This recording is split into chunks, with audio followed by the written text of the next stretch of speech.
అమ్మవారు అడిగిందంట, మీరు దేవుడు కదండి, మీరు ధ్యానం చేయడం ఏంటి అని. నాకంటే దేవుడున్నాడన్నాడంట శివయ్య.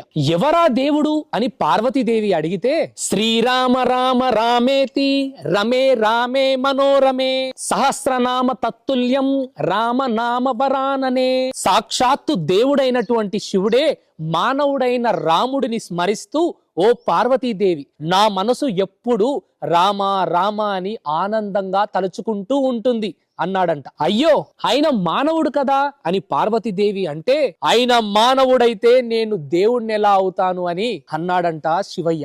మానవత్వం, త్యాగం, సత్ప్రవర్తన, వీటికి అంత ప్రాధాన్యతనిస్తుంది మన ధర్మం. ఒక్క రాత్రి గడిస్తే పట్టాభిషేకం అని తెలిసి కూడా ధర్మం కోసం వనవాసానికి సిద్ధమయ్యాడు శ్రీరాముడు. రోజు దేవుడి గుడికెళ్లి మొక్కి ప్రదక్షిణలు చేసి ఆరతి తీసుకొని కొబ్బరికాయలు కొట్టేసి ఇంట్లో దేవుడి రూపంలో ఉన్న కన్న తల్లిదండ్రులను మాత్రం బాధ పెడుతూ ఒక